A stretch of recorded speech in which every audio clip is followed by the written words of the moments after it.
જેતપુરના ધોરાજીની અદ્યતન A ગ્રેડની સરકારી હોસ્પિટલમાં તબીબની નિમણૂક બાબતે સેવાભાવી યુવાનો ઉપવાસ પર બેસ્યા છે। ત્યારે ગામ લોકો દ્વારા સ્વયંભૂ બંધ પડાયા બાદ ઓટો રિક્ષા એસોસિએશન દ્વારા પણ ડેપ્યુટી કલેક્ટરને આવેદનપત્ર આપી આંદોલનકર્તાઓને સમર્થન કર્યું હતું।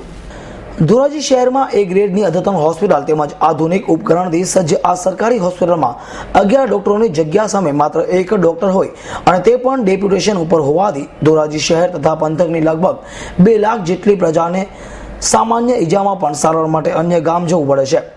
આટલી સુવિધાઓ હોવા છતાં સ્થાનિક આગેવાનો, ધારાસભ્ય, સાંસદને સરકારી હોસ્પિટલમાં ડોક્ટરની નિમણૂક બાબત કઈ કામગીરી ન કરતા ગામના 5 સેવાભાવી યુવાનો યોગેશ ભાષા, ઉમંગ જોશી વગેરે દ્વારા 9 દિવસ પૂર્વે પ્રતિક ઉપવાસ દ્વારા ડોક્ટરોની નિમણૂક માટે આંદોલનના મંડાણ કર્યા હતા, પરંતુ 5 દિવસ સુધી તંત્ર દ્વારા કઈ કામગીરી ન કરાતા આખરે આ યુવાનો પોતાની માંગણીને દ્રઢતાપૂર્વક માંગણી કરવા આ મરણાંત ઉપવાસ ચાલુ કર્યો છે, જેને કારણે શહેરના વેપારીઓ અને કોંગ્રેસ યુવાનોએ માંગણીને ટેકો આપી સોમવારના રોજ શહેર બંધની અપીલ કરી છે।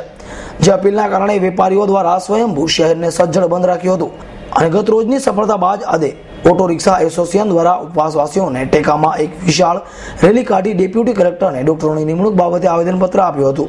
ધોરાજી રિક્ષા એસોસિએશન ધોરાજી તરફથી ગવર્મેન્ટ હોસ્પિટલમાં ડોક્ટરોની નિમણૂક બાબતેનું જે આવેદનપત્ર તમારા તરફથી આપવામાં આવેલું છે તે આજે તમારો અવાજ અમે સરકારમાં આવેદનરૂપી પત્ર મોકલી અને સરકાર સુધી પહોંચાડ્યા। આજે મોહમ્મદ ગરાણા અમે આંદોલન કર્યું છે। સરકારી દવાખાનામાં ડોક્ટરો હતું, ગરીબ માણસ 150 રૂપિયા કમાતા હોય એ ક્યાં જાય? અહીંયા આવીએ છીએ સરકારીમાં તો અમને કહે છે જુનાગઢની ચિઠ્ઠી બનાવી દે છે, અમારે હું વ્યાજે પૈસા ઉપાડીને દાખલ કરવા જુનાગઢ પ્રાઇવેટમાં। એના માટે અમે આંદોલન એસોસિએશન ગ્રુપે આખો કર્યો છે। હું રિક્ષાનો પ્રમુખ છું। બધાએ આંદોલન કર્યું છે। અમારી અપીલ પૂરી થાય એ અમારી માંગણી છે। હું રિક્ષા એસોસિએશનનો ઉપપ્રમુખ। અહીંયા સરકારી દવાખાનામાં ગમે ત્યારે જઈ છે સાહેબ તો કોઈ જાતની અમને સહાયતા નથી મળતી અને મામૂલીની તકલીફ હોય છે ને તો અમને સીધું સરકારી દવાખાનામાં જુનાગઢ ભેગા રવાના કરે। હવે નાના માણસો અમે રિક્ષાવાળા કેમ કમાવતા હોય, કેમ પૂરું કરતા હોય એ લોકોને સમજ નહીં।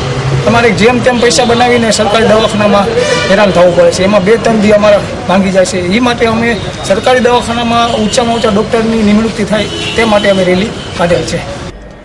Harish Walia, S9 news, Jetpur.